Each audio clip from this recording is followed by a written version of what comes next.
I was sitting in my driveway at 5:30 in the morning, watching the snow pile up on Maple Ridge Drive, when I noticed a small pink envelope tucked under my windshield wiper. The snow had started falling around midnight, and by dawn we already had 6 inches with another 8 forecasted. I climbed out of my Ford F-350, coffee still steaming in my hand, and grabbed the envelope. Inside was a formal notice from the Pinewood Estates Homeowners Association, and my stomach immediately dropped. My name is Christopher Palmer, and I had lived in this subdivision outside of Grand Rapids, Michigan for 3 years. I ran a snow removal business that I had built from nothing after spending a decade working for the County Department of Public Works. The notice in my hand was printed on expensive cardstock with the HOA logo embossed at the top. It read that my commercial snow plow blade was in violation of community standards and posed an unreasonable safety hazard to residents and property. I had 72 hours to remove it from the premises or face daily fines of $500. I read the notice 3 times, standing there in the falling snow, before the absurdity really hit me. This was the same plow blade I used to clear every driveway and street in our neighborhood during winter storms. The same blade that had cleared paths for ambulances twice last winter when residents had medical emergencies.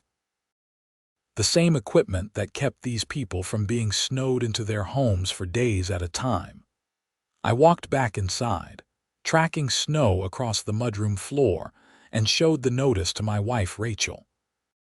She was making breakfast for our 2 kids before school, flipping pancakes while our 8-year-old son Danny fought with his younger sister Megan over the syrup.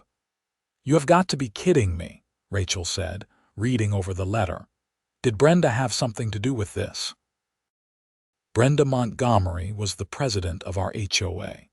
A 52-year-old woman with severely highlighted blonde hair cut into what I could only describe as the signature Karen haircut. She had moved into the neighborhood about a year ago and immediately gotten herself elected to the board, then maneuvered her way into the president position within 6 months. Since then, she had been making everyone's life miserable with petty enforcement of rules that barely made sense. Last month, she had fined the Hendersons for having a basketball hoop in their driveway. The month before that, she sent violation notices to 3 families for having their garbage cans visible from the street on non-collection days, even though the cans were in their own garages with the doors open. She had tried to ban gas-powered lawn mowers, attempted to enforce a rule about approved paint colors that would have required half the neighborhood to repaint their homes, and started a campaign to prohibit any vehicles over a certain size from parking in driveways overnight. "It has her signature at the bottom," I said, pointing to the flowing script that looked like it had been practiced specifically to look important. "What are you going to do?" "I have to go to the HOA meeting tonight. It says here I have the right to appeal." Rachel shook her head and went back to the pancakes.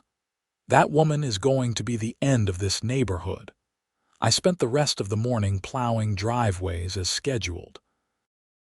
I had 23 regular clients in Pinewood Estates alone, plus another 40 scattered across Grand Rapids and the surrounding county. The snow kept falling, heavy and wet, the kind that breaks tree branches and causes roofs to collapse if you are not careful. My phone buzzed constantly with new requests, people needing their driveways cleared, businesses needing their parking lots accessible. Around noon, I stopped at a gas station to fuel up and grab lunch. That is when I ran into Tom Martinez, who worked for the Kent County Department of Public Works. We had worked together for years before I went independent. "Chris, you hear about the county situation?" Tom asked, stamping snow off his boots as he came into the station. "What situation?" the new regulations that went into effect January 1st. You need a special commercial operator license now to run plow equipment on any county-maintained road. It is some new safety certification thing, liability insurance requirements, the whole 9 yards. My stomach tightened. When did this happen? They announced it back in October, but I guess most private operators did not pay attention. There was supposed to be training sessions in November and December, but only a handful of people showed up. Now the certification test is only offered once a month, and you need to complete a 16-hour course before you can even sit for the exam. How many people actually got certified? Tom shrugged, grabbing a coffee from the machine. In Kent County, I heard the number was really low. Maybe 15, 20 people. A lot of the old-timers retired rather than deal with the new requirements. Most of the big commercial operations are based out of Grand Rapids city limits, so they fall under different regulations.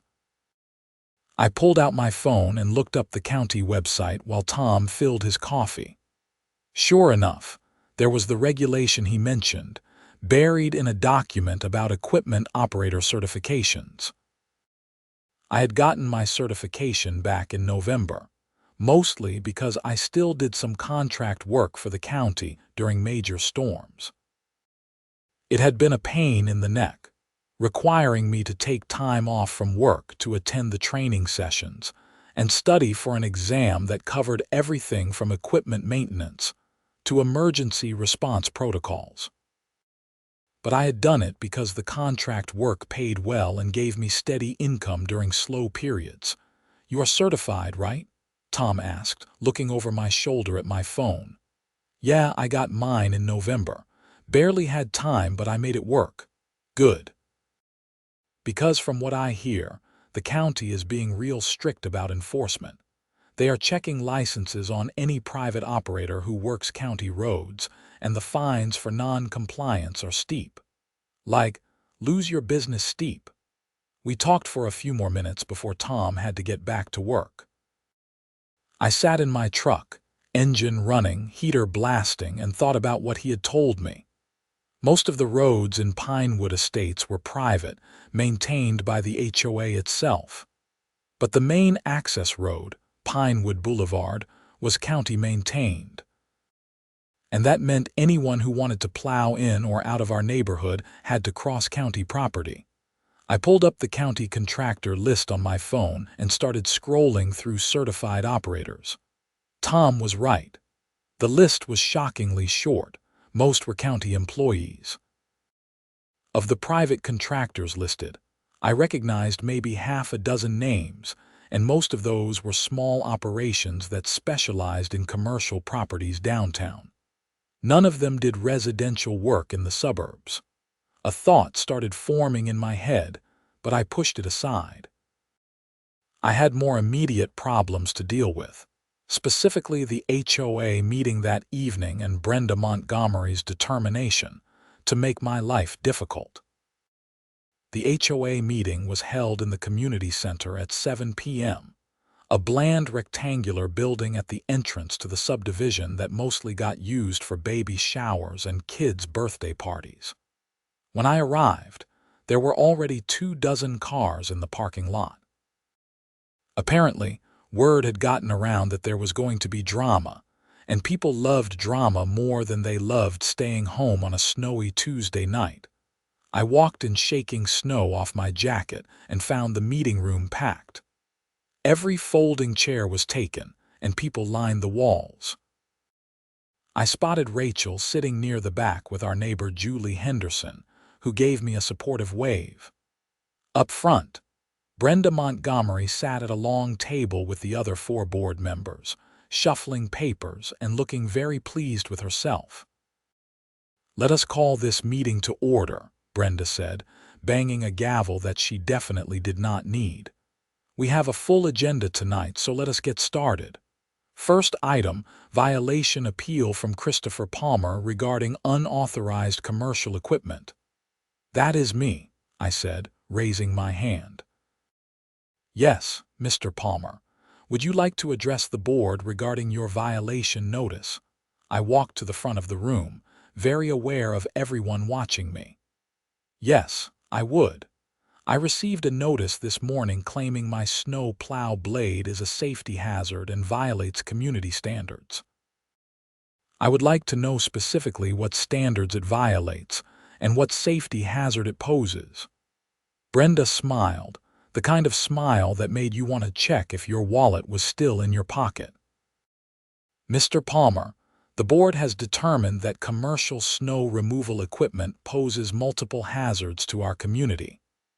Your plow blade could damage curbs, mailboxes, landscaping, and private property. It creates an eyesore when parked in your driveway, reducing property values for your neighbors. And the early morning noise from your operation disturbs residents who are trying to sleep. I have been operating this business for 3 years, I said, trying to keep my voice level. In that time, I have not damaged a single mailbox or curb. I have before and after photos of every job I do, precisely to avoid disputes about property damage. As for noise, I do not start work before 6 a.m., which is within the community quiet hours guidelines, and property values. I increase property values by keeping everyone's driveways and walkways clear and safe during winter storms. Nevertheless, Brenda continued, the board has voted and the decision stands. You have 72 hours to remove the equipment or you will face daily fines. Can I see the HOA rules that specifically prohibit commercial equipment? I asked. Brenda shuffled through her papers. Section 7, Paragraph 12. No commercial vehicles may be parked in residential driveways overnight. My plow blade attaches to my personal truck, which is not a commercial vehicle. It is registered as a personal vehicle with the state. The blade itself is removable equipment, not a vehicle. This caused some murmuring in the crowd. Brenda's smile tightened. The spirit of the rule clearly indicates that commercial operations should not be run from residential properties. Then you should fine everyone who works from home, someone called out from the back. I turned and saw it was Mark Davidson, who ran an accounting business from his house. I have clients come to my house for meetings. That is commercial activity. That is different, Brenda snapped. That is professional services. So is snow removal, Mark shot back. The meeting was starting to get chaotic. Other people were chiming in now, some supporting me, others supporting Brenda. I noticed that most of the people supporting Brenda were the ones who either did not need snow removal services or who paid large companies to handle it. The people supporting me were my clients, the ones who relied on me to keep their properties accessible during storms. Order! Brenda banged her gavel. The board's decision is final unless Mr. Palmer can provide documentation proving his equipment meets all safety standards and poses no risk to the community. What kind of documentation? I asked. Engineering reports, insurance certification, proof of operator licensing at the commercial level, all stamped and notarized by appropriate authorities. I realized what she was doing. She was making requirements that would be expensive and time-consuming to fulfill, hoping I would just give up and remove the plow blade rather than fight her. It was a tactic she had used before with other residents. Make compliance so difficult that people chose the path of least resistance. Fine, I said. I will provide everything you are asking for, but I need more than 72 hours. Some of those documents take weeks to obtain. Brenda looked annoyed that I was not backing down. You have 2 weeks. If you have not provided complete documentation by then, the fines begin. And in the meantime, I can continue operating. The equipment must be removed from your property within 72 hours. If you want to store it elsewhere until the documentation is provided, that is your choice. I felt my jaw clench. So you are telling me I cannot run my business for 2 weeks? I am telling you to comply with HOA regulations like everyone else in this community. The meeting continued for another 45 minutes, covering other topics that I barely paid attention to. My mind was racing, trying to figure out how to handle this situation. When the meeting finally ended, several of my clients came up to talk to me. "This is ridiculous," Julie Henderson said. "Brenda is just doing this because she is on a power trip. What are you going to do?" Asked Frank Morrison, an elderly man who lived 3 houses down from me. "I need my driveway cleared. I have a doctor's appointment on Thursday, and with this snow, there is no way I can get out without help." "Let me make some calls," I said. "I will figure something out." That night, I sat at my kitchen table with a legal pad and started making a list.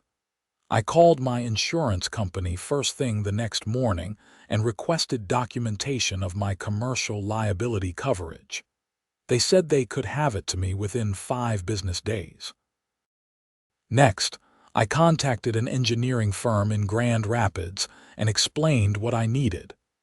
They quoted me $1,500 and a 3-week timeline for a safety inspection and report on my plow equipment. 3 weeks, I said. I need it faster than that. We are backed up with commercial projects. That is the best I can do. I called 3 other firms and got similar answers. Everyone was busy, everyone had long timelines, and everyone wanted to charge me an arm and a leg for expedited service. Then I remembered the conversation with Tom Martinez about the county licensing. I pulled up the regulations again and read through them more carefully this time. The license required proof of training, insurance, equipment inspection, and a past examination. But more importantly, holding the license meant you were certified by the county as a safe equipment operator. It was exactly the kind of documentation Brenda had asked for. I dug through my files and found my certificate. It had been issued in November and was valid for 2 years. The county seal was embossed at the bottom, and it listed all my qualifications, including equipment types I was certified to operate, insurance requirements I had met, and safety training I had completed. It was comprehensive and official. I made a copy and put it in a folder along with my insurance documentation. Then, I sent an email to Brenda Montgomery with scanned copies of everything, explaining that my county commercial operator license covered all the safety requirements she had mentioned. I sent it certified delivery so she could not claim she never received it. Her response came 2 hours later. "The board will review your documentation at our next meeting. In the meantime, the 72-hour deadline still applies." I stared at the email, feeling my blood pressure rise. She was not going to make this easy. The 72 hours were up tomorrow morning, which meant I had to move my plow blade off my property by then or start racking up $500 daily fines. I called my friend Derek, who owned a construction company, and asked if I could store the blade at his yard. He agreed, so that afternoon I detached the blade from my truck and drove it over to his place on the east side of Grand Rapids. It felt wrong, being forced to remove my own equipment from my own property, but I was not going to give Brenda the satisfaction of collecting fines from me. The snow kept falling over the next few days. We got another foot on Wednesday, then 6 more inches on Friday. My phone was ringing constantly with people needing their driveways cleared. I had to turn down jobs in Pinewood Estates because I could not bring my plow blade into the neighborhood. Instead, I referred people to other services, most of which were charging double my rates and had wait times of 2 or 3 days. Frank Morrison called me on Thursday afternoon, frustrated and worried. "Chris, I have called 4 different companies. One of them cannot come until next week. 2 of them never called me back. The fourth wants $300 to clear my driveway. I am on a fixed income. I cannot afford that. Let me see what I can do, I said. I drove over to Derek's yard, hooked up my plow blade, and headed to Frank's house. I cleared his driveway in 15 minutes, then removed the blade before pulling into my own driveway 2 streets over. It was ridiculous, sneaking around my own neighborhood like I was doing something illegal, but Frank needed help, and I was not going to abandon him. On Friday evening, I got a call from Julie Henderson. "Chris, you need to see this. Brenda posted something on the neighborhood Facebook group." I pulled up the group on my phone and found the post immediately. Brenda had written a long message about community safety and the importance of following HOA rules. She specifically mentioned me by name, saying that I was operating dangerous equipment without proper authorization and encouraging residents to report any violations they witnessed. She had turned me into a neighborhood villain. The comments section was a war zone. Some people were defending me, pointing out all the good work I did. Others were agreeing with Brenda, saying rules existed for a reason and nobody should get special treatment. A few people were just stirring up trouble for entertainment. Rachel read over my shoulder and sighed. "She is trying to destroy your reputation. If people think you are unsafe or operating illegally, they will not hire you." "I know," I said, "but what can I do?" I provided the documentation she asked for. "Maybe you need to talk to a lawyer." I had been thinking the same thing. The next morning, I called a law firm in Grand Rapids that specialized in HOA disputes. I met with an attorney named James Richardson on Monday morning, bringing all my documentation and the correspondence with Brenda. James reviewed everything carefully, taking notes on a yellow legal pad. He was in his mid-40s with graying hair and the tired eyes of someone who had dealt with too many HOA disputes. "Here is the thing," he said after reading through everything. "HOAs have pretty broad authority to create and enforce rules. But they cannot create rules that prevent you from running a legitimate business from your home, especially if that business does not violate any state or local laws.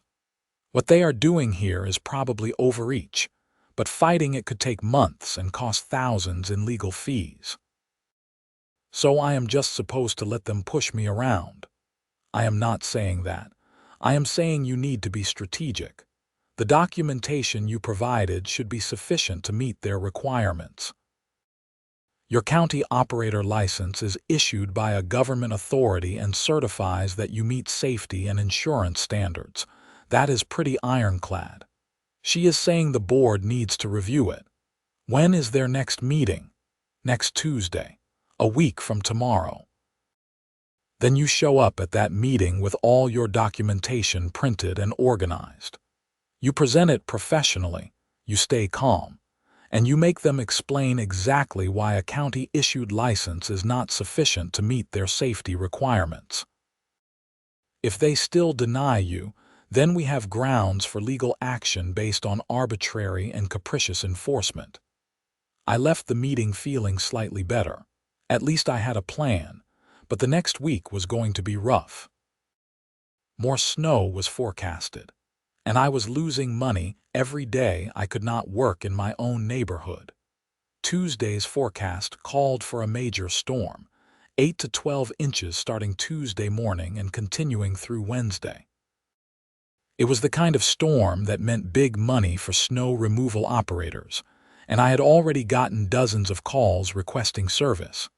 But most of those calls were from Pinewood Estates, where I still could not legally bring my equipment. Monday night, I could not sleep. I kept thinking about all my clients who relied on me, people like Frank Morrison who did not have other options. I thought about the money I was losing, the reputation damage from Brenda's Facebook post, and the sheer injustice of being forced out of my own neighborhood because of petty HOA politics. Around 3 a.m., I got up and went to my home office. I started going through the county regulations again, reading every detail of the commercial operator licensing requirements. That is when I noticed something interesting in the fine print. Section 12. Paragraph 4 stated that work performed on county-maintained roads required a licensed operator. Section 12. Paragraph 5 stated that anyone hiring an unlicensed operator to work on county roads could be held liable for violations. I pulled up the county contractor database again and started cross-referencing names with business licenses. Then, I started calling the companies that my former clients had hired after I was banned from the neighborhood. I posed as a potential client, asking about their certifications and qualifications. By 6 a.m., I had confirmed what I suspected. Of the 6 major snow removal companies operating in the Grand Rapids suburbs, only 2 had operators with the new county commercial licenses.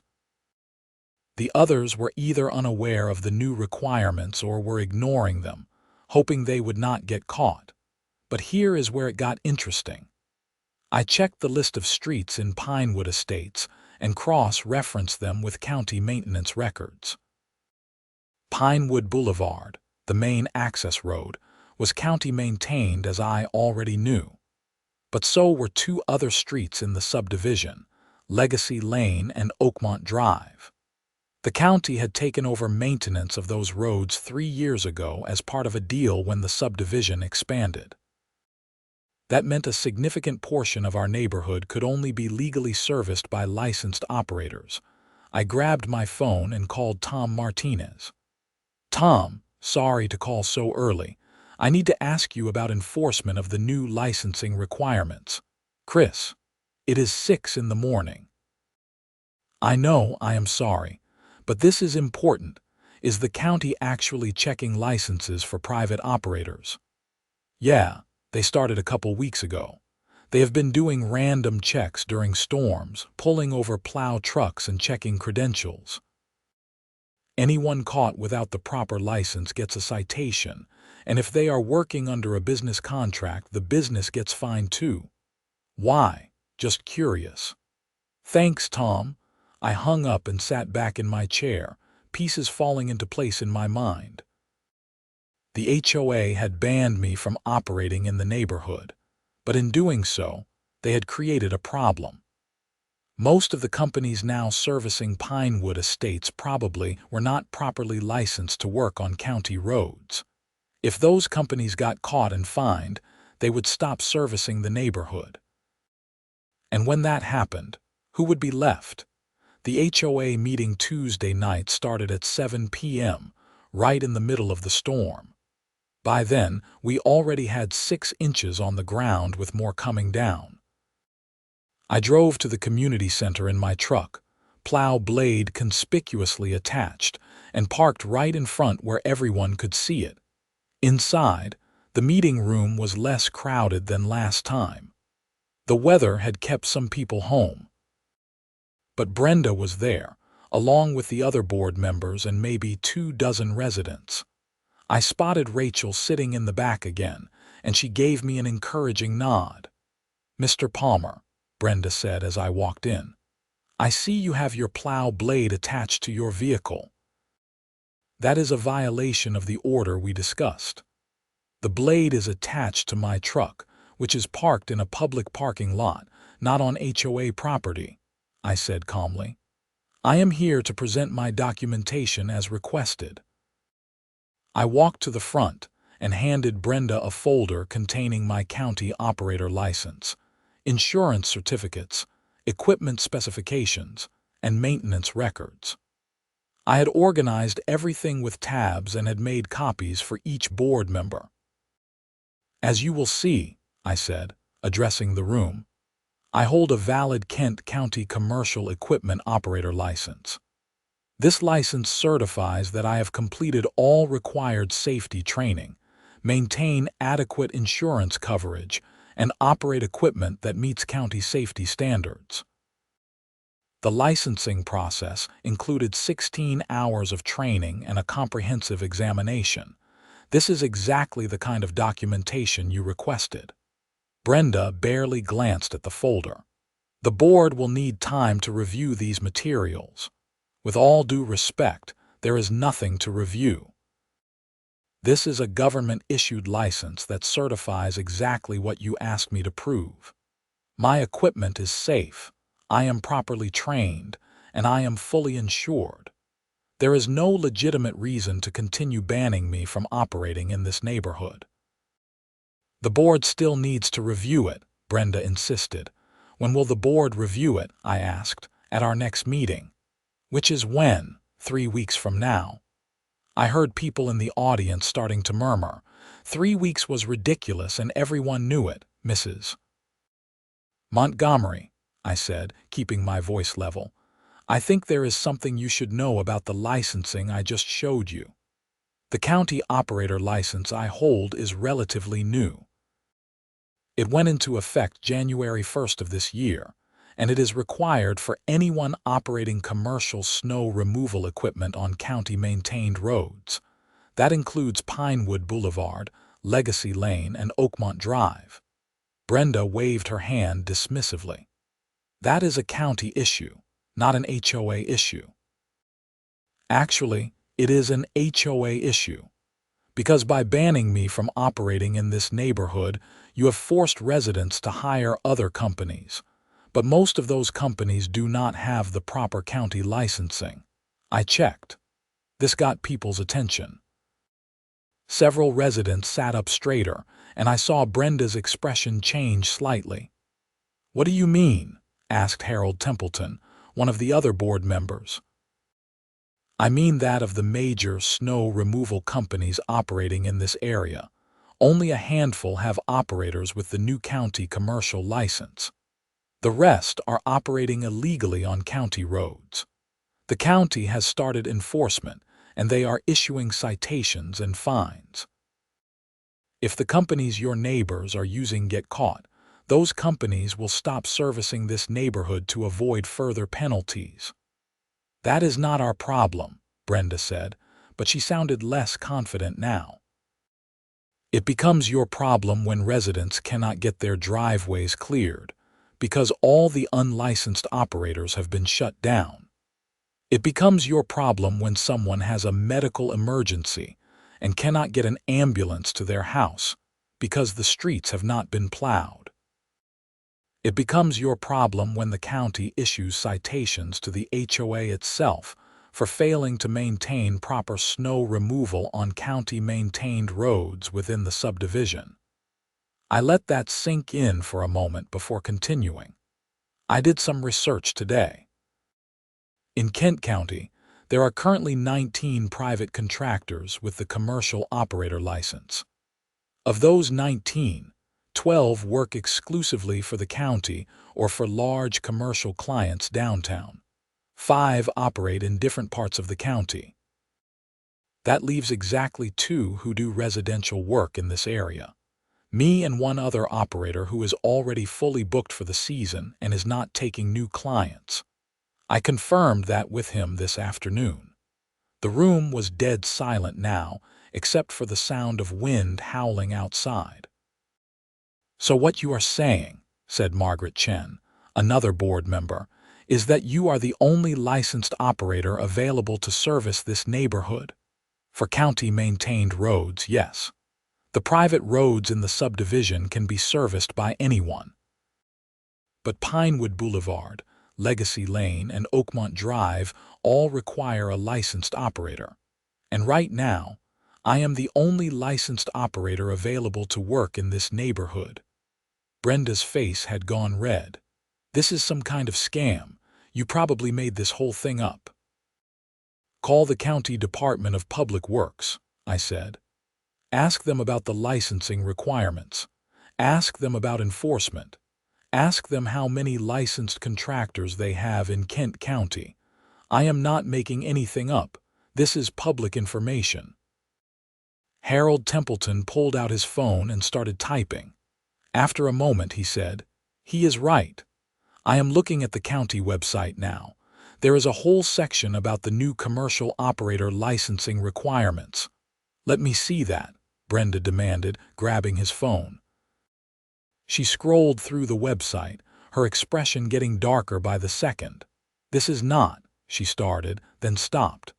This does not change the fact that your equipment violates HOA standards. What standards? Someone called out from the audience. I turned and saw it was Mark Davidson again. Chris just proved he meets every safety requirement. He has a government-issued license that certifies his equipment and training. What more do you want? The board has the authority to set standards for the community, Brenda said, but she was clearly flustered now. The board has authority to enforce reasonable rules, Mark shot back. But you cannot just make up rules to target one person. That is arbitrary enforcement and it is illegal. I am not targeting anyone, really. Because last month you tried to fine me for having a basketball hoop. But the Johnson family has had one for 3 years, and you never said anything to them. You sent violation notices about garbage cans to 3 families on my street, but you ignored the same violation on your street. You banned Chris from operating his snow plow, but you did not ban Janet Wilson from running her dog grooming business or Rob Torres from his lawn care company. Both of them operate commercial businesses from their homes. Other people started chiming in now, sharing their own stories of selective enforcement. Someone mentioned the approved paint colors debacle. Someone else brought up the gas-powered lawn mower issue. The meeting was turning into an open rebellion against Brenda's leadership. Order. Brenda banged her gavel repeatedly. We will take a 5-minute recess. She stormed out of the room, followed by 2 of the other board members. Harold and Margaret stayed behind, both looking uncomfortable. I walked back to where Rachel was sitting. That went well, Rachel whispered. Maybe too well, I said. Brenda is not going to let this go. When the meeting resumed 10 minutes later, Brenda looked composed again. She had made some phone calls during the recess. I could tell from the smug expression on her face. Mr. Palmer, she said, I have spoken with the HOA's legal counsel. While your county license is impressive, it does not override HOA authority to regulate commercial activity within the subdivision. Your plow blade remains banned from HOA property. However, in light of the concerns raised about snow removal access, the board will expedite our review of your documentation. We will meet this Friday to make a final decision. And in the meantime, I asked, in the meantime, residents will need to make do with available services. Available services that might be operating illegally on county roads, Brenda's jaw tightened. That is between those services and the county. I realized she was not going to budge, at least not tonight. Fine, I will wait for Friday's decision. The meeting ended shortly after. As people filed out into the snowy parking lot, several of my former clients stopped to talk to me. This is ridiculous, Frank Morrison said. I am going to file a complaint with the board. Me too, Julie Henderson added. Brenda has gone too far this time. Over the next 3 days, the storm continued. We ended up with 14 inches of snow by Wednesday night, and the temperature dropped to 15 degrees. The roads were a mess. I spent those 3 days working non-stop, clearing driveways and parking lots all over Kent County. But I stayed away from Pinewood Estates, not wanting to give Brenda any excuse to claim I violated her order. On Wednesday afternoon, I got a call from Tom Martinez. Chris, you need to hear this. The county caught 3 unlicensed operators working in the Grand Rapids suburbs yesterday. They issued citations and impounded equipment. One of those operators was working in your neighborhood, Pinewood Estates. Which company? Superior Snow Services. They are the biggest residential operator in the area. The county hit them with a $10,000 fine, and suspended their ability to work on any county-maintained roads for 30 days. I felt a grim satisfaction hearing that. Superior Snow Services was the company most of my former clients had hired. They charged premium rates and had been aggressively marketing in Pinewood Estates after I was banned. What about the other two companies, Midwest Property Maintenance and Jackson Snow Removal? Both got the same treatment. The county is serious about this, Chris. They want to crack down before someone gets hurt because of improperly maintained equipment or untrained operators. Thursday morning, my phone started ringing early. It was Julie Henderson.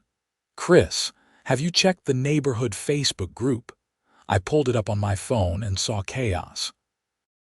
Superior Snow Services had sent emails to all their Pinewood Estates clients canceling their contracts, effective immediately. They were not willing to risk further fines by working on county roads in the subdivision. The Facebook group was full of panicked posts from residents asking for recommendations for other snow removal services. Several people had posted my name, but each time someone responded saying I was banned from operating in the neighborhood. The frustration in the comments was clear. People were stuck with driveways full of snow, no way to get their cars out, and no available services to help them. Brenda had posted a message saying the board was working on solutions and asking for patience. The responses to her post were not friendly. People were angry and they were directing that anger at her. Thursday afternoon, I got a call from an unfamiliar number. Mr. Palmer, this is Margaret Chen from the HOA board. I wanted to talk to you privately about the situation. Okay, I said cautiously. I am going to be honest with you. What Brenda did, banning your plow blade, it was not about safety. It was personal. She does not like that you operate a business from your home because she thinks it lowers property values. She made up the safety concerns to justify getting rid of you. I figured as much. The problem is, now we have a real crisis. Half the neighborhood cannot get out of their driveways. Superior Snow Services dropped all their contracts. The other services are either too expensive or are not returning calls. And if what you said about the county licensing is true, most of them cannot legally work here anyway. It is true.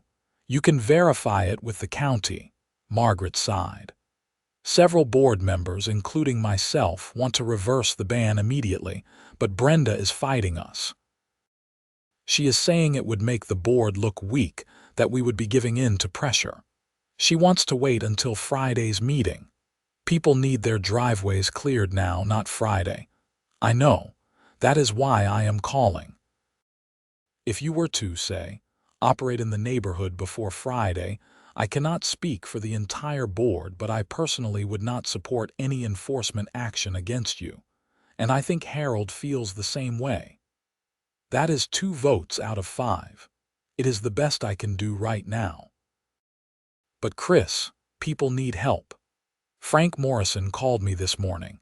He missed his doctor's appointment because he could not get out of his driveway. He is diabetic and he needs that appointment. Whatever you decide to do, I wanted you to know that some of us on the board support you. After I hung up, I talked it over with Rachel.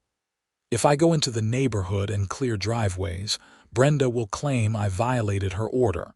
She will try to fine me, maybe even take legal action. But if you do not, people like Frank could end up in real trouble, Rachel said. And Friday might be too late. I knew she was right. I also knew that sometimes you have to do the right thing even when it puts you at risk. That afternoon, I hooked up my plow blade and drove to Pinewood Estates. I started with Frank Morrison's house, clearing his driveway and walkway. He came out as I was finishing, tears in his eyes. "Thank you," he said.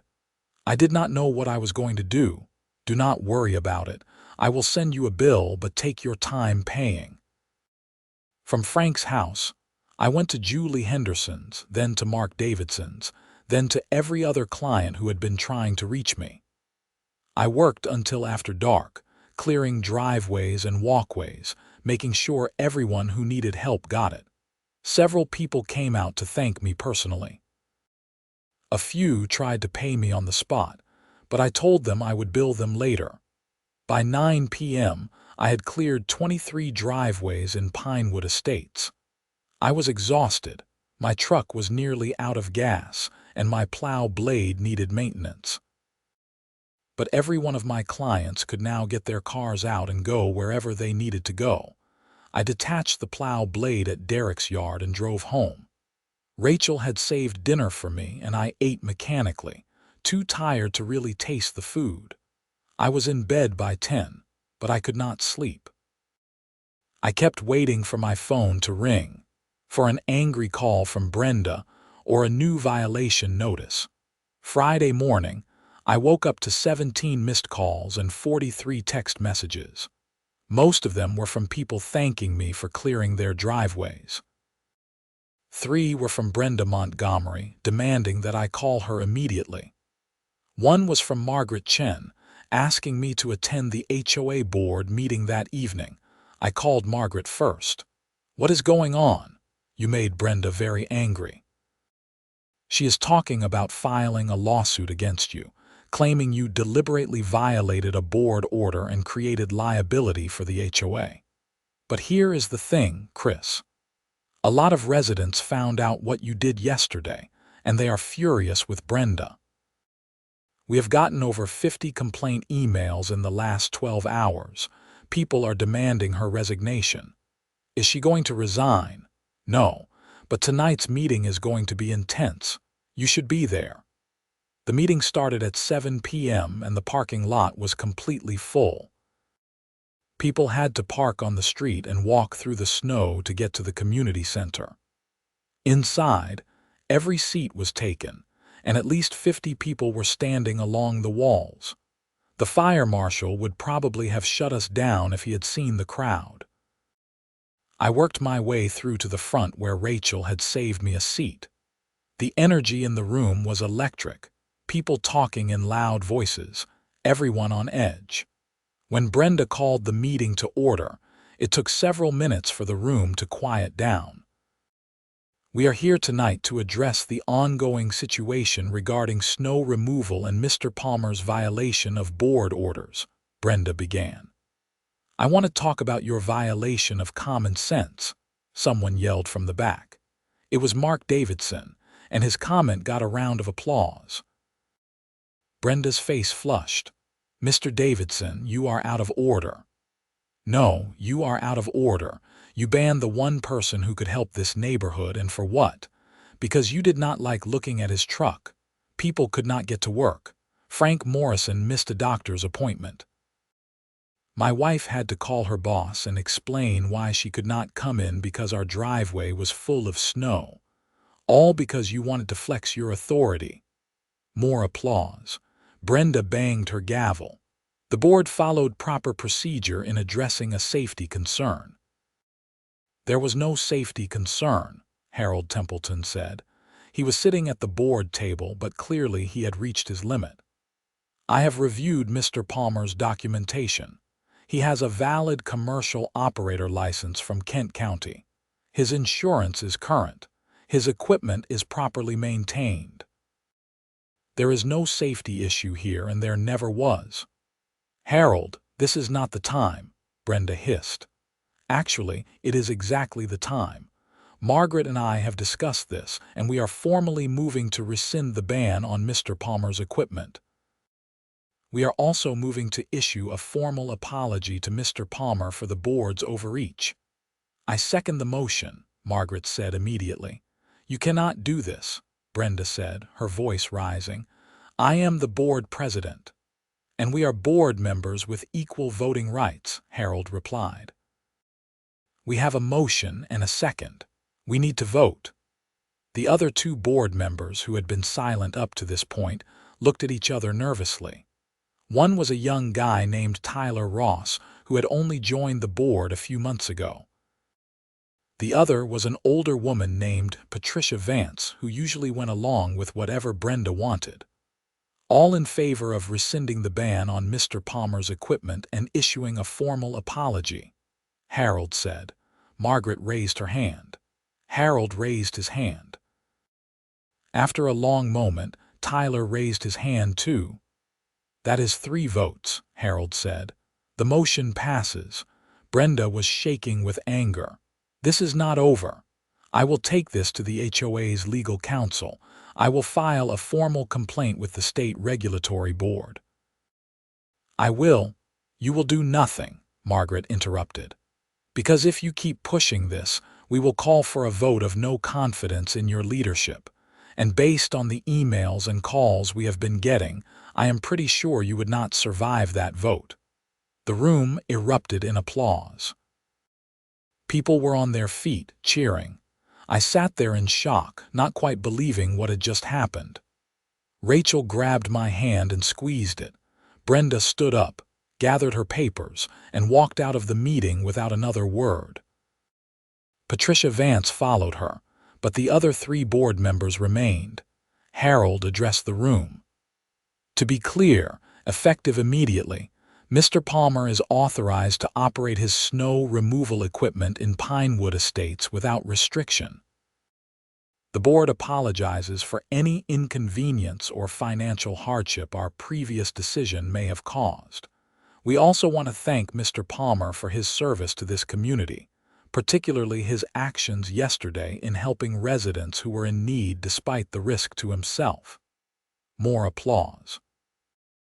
Several people came up to shake my hand. Frank Morrison was crying again.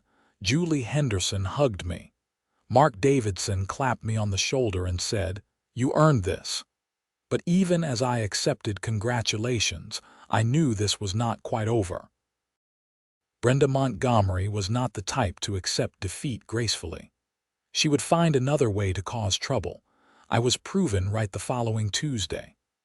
I received a certified letter from a law firm in Grand Rapids representing Brenda Montgomery personally, not the HOA.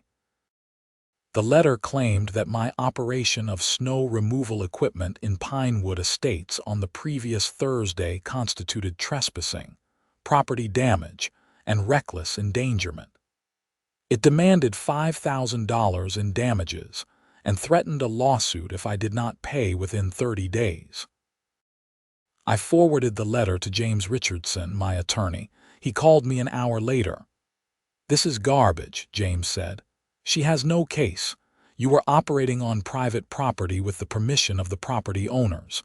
There is no property damage and reckless endangerment. That is absurd. She is just trying to harass you." So what do? Ignore it. If she actually files a lawsuit, we will respond and we will probably countersue for frivolous litigation and harassment. But my guess is she is bluffing. This letter is meant to intimidate you, nothing more.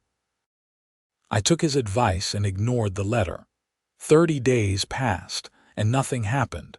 No lawsuit, no further communication from the law firm. Brenda had been bluffing, but the situation took an unexpected turn in early March. I got a call from Tom Martinez at the County Department of Public Works.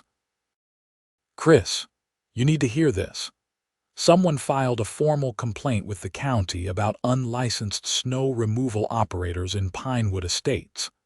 The county sent inspectors out there, and they found evidence that several companies had been working on county-maintained roads without proper licensing." Who filed the complaint? It was anonymous, but the county is taking it seriously. They have opened an investigation into snow removal operations throughout the Grand Rapids suburbs. They are looking at every company that worked in Pinewood Estates this winter. I had a pretty good idea who had filed that complaint. Brenda Montgomery was still trying to cause problems, but now she was targeting everyone, not just me. The county investigation lasted 6 weeks. During that time, inspectors interviewed residents, reviewed contracts, and examined work records. In the end, they identified 11 companies that had operated illegally on county roads. The fines totaled over $200,000. 3 companies went out of business because they could not pay the fines, and the increased insurance costs required to get properly licensed. But the investigation had an unintended consequence. The county received so many complaints from residents about the lack of available licensed operators that they started a new expedited licensing program. They offered training courses every 2 weeks instead of once a month and streamlined the certification process. By the end of April, Kent County had 63 licensed commercial operators, up from 19 in January. The increased competition was good for residents but tough on my business. Where I used to be one of the few licensed operators available, now I had to compete with dozens of others. My rates stayed competitive, but I lost some clients to cheaper services. Still, I had built a reputation in Pinewood Estates. People remembered what I had done, how I had helped them when they needed it most. Most of my original clients stayed with me, and I picked up new ones through word of mouth. As for Brenda Montgomery, she resigned from the HOA board in April. The official reason was personal matters, but everyone knew the truth. She had lost the support of the other board members and faced growing calls for her resignation from residents. Rather than face a formal vote of no confidence, she stepped down. Harold Templeton became the new board president, and one of his first actions was to revise the HOA rules regarding home-based businesses. The new rules were clear and reasonable. As long as a business did not create excessive noise, traffic, or safety hazards, and as long as the operator maintained proper licensing and insurance, home-based businesses were permitted.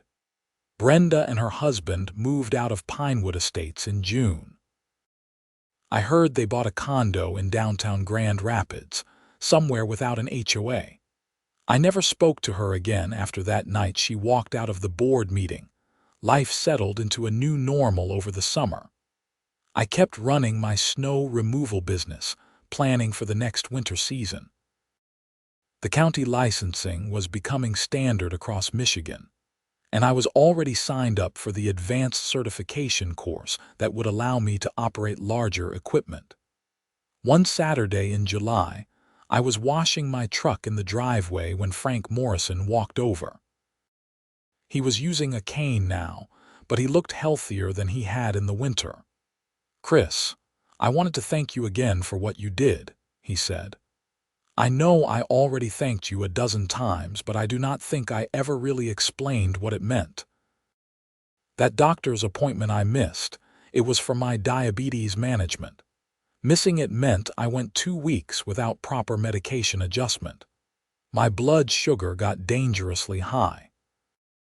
If you had not cleared my driveway that Thursday so I could get to the pharmacy and eventually get a rescheduled appointment, I could have ended up in the hospital." "I am just glad I could help," I said. "You did more than help. You stood up for what was right even when it put you at risk." Not many people would do that. After Frank left, I thought about everything that had happened. The ban, the fight with the HOA, the investigation, all of it. It had been stressful and frustrating, but in the end it had worked out. The system had worked, not because it was perfect, but because enough people were willing to stand up and demand fairness. That fall, I got a call from the county asking if I would be interested in teaching some of the commercial operator licensing courses. They needed instructors with real-world experience, and my name had been recommended by Tom Martinez. I agreed, figuring it was a good way to give back and help other operators avoid the problems I had faced. The first snow of the season came in late November, just a dusting that melted by noon. But it was a reminder that winter was coming, and with it, the busy season for snow removal. I spent the day checking my equipment, making sure everything was in good working order. That evening, Rachel and I were sitting on the couch watching TV when my phone buzzed. It was a text from Julie Henderson. Just wanted to say thank you again for everything you did last winter. Looking forward to another season of great service." I showed the text to Rachel and she smiled. "You have good clients." "I do," I agreed. The next morning, I drove through Pinewood Estates, checking the streets and making mental notes about potential trouble spots for the winter. As I drove past the community center where those contentious HOA meetings had taken place, I thought about how much had changed in less than a year. Harold Templeton had turned out to be a good HOA president. The board was functioning better, making reasonable decisions and actually listening to residents. The neighborhood felt more like a community now, less like a collection of houses ruled by arbitrary regulations. I pulled into my driveway and looked at my truck with the plow blade attachment sitting next to it in the garage. No more hiding equipment at a friend's yard. No more sneaking around my own neighborhood. Just honest work, properly licensed and fully supported. My phone rang. It was a new client, someone who had just moved into Pinewood Estates and needed snow removal services for the winter. I gave him my rates and availability, and he signed up on the spot. "I heard you are the best in the area," he said. "People told me you really care about your clients." "I try," I said. "I have learned that doing the right thing matters even when it is difficult, especially when it is difficult." After I hung up, I sat in my truck for a moment, thinking about the journey that had led me here. A petty HOA ban had turned into a county-wide investigation that improved safety standards and created opportunities for dozens of operators. What started as an attempt to push me out of my own neighborhood had ended up making things better for everyone. Sometimes, I realized, standing up to bullies and fighting for what is right does not just help you. It helps the entire community. It sets a precedent. It shows others that they do not have to accept unfair treatment, that systems can change, and that individual action matters. The snow started falling that night, just light flurries that caught in the streetlights. I watched from my living room window as the flakes drifted down, covering the street in a thin white blanket. Tomorrow, I would be out there clearing driveways, keeping the neighborhood safe and accessible. But tonight, I just enjoyed the peace of knowing I had fought for something important and won. Rachel came up beside me, resting her head on my shoulder. "Thinking about last winter?" "Yeah, it was quite a ride. Think anything like that will happen again?" I thought about it for a moment, then shook my head. "I doubt it. Harold is doing a good job as HOA president. The rules are clear now. And I think people learned something from the whole experience. Sometimes you need a crisis to realize what really matters." "What really matters?" Rachel asked. "Community, helping each other, standing up for what is right, all the things that got lost when Brenda was running the HOA like her personal fiefdom." The snow kept falling and I kept watching, thinking about the season ahead. There would be challenges, of course. Equipment breakdowns, difficult weather, demanding clients. But those were normal business challenges, the kind you dealt with through hard work and good service. They were nothing compared to fighting an HOA that had declared war on your livelihood. Over the next few weeks, snow became a regular occurrence. I was out most mornings before dawn, clearing driveways and streets. My phone rang constantly with service requests. The business was thriving, and I was grateful for every client who trusted me with their snow removal needs. One morning in mid-December, I was clearing Julie Henderson's driveway when I saw Harold Templeton walking his dog. He waved me down, and I paused my work to talk to him. "Chris, I wanted to let you know that the board is planning to recognize you at our December meeting. We want to formally acknowledge what you did for the community last winter." "That is not necessary," I said. "Maybe not, but we want to do it anyway. You stood up when it mattered and you helped a lot of people. That deserves recognition." The December HOA meeting was completely different from the contentious gatherings I remembered from the previous winter. The atmosphere was relaxed and friendly. Harold ran the meeting efficiently, covering necessary business without unnecessary drama. When he got to the recognition portion of the agenda, he called me to the front of the room. "Chris Palmer has been a valuable member of our community for 3 years," Harold said. "Last winter, during a difficult situation, he demonstrated integrity, professionalism, and genuine care for his neighbors. Despite facing significant pressure and potential financial penalties, he chose to help residents who needed assistance. His actions reminded us all what it means to be part of a community. On behalf of the Pinewood Estates HOA, I want to present Chris with this certificate of appreciation and thank him for his service." The room applauded as Harold handed me a framed certificate. It was a small gesture, but it meant something.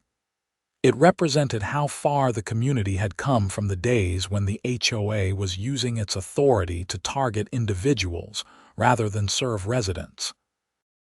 After the meeting, several people came up to congratulate me and share stories about their own experiences with the old HOA board. It was clear that Brenda's reign had affected more people than I realized. Her departure had lifted a weight from the entire neighborhood. As I drove home that night, certificate on the passenger seat beside me, I reflected on the whole experience. What had started as an attack on my livelihood had turned into an opportunity to make real change. The HOA was better. The county licensing system was better.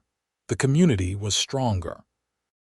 Sometimes the challenges we face are not really about us at all. They are about standing up for principles that matter, about refusing to accept injustice, about fighting for what is right even when it is difficult and risky.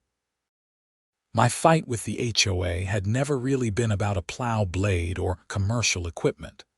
It had been about whether one person with authority could arbitrarily harm others without consequence.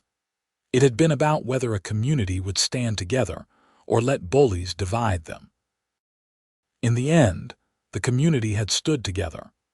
People had spoken up. The system had worked.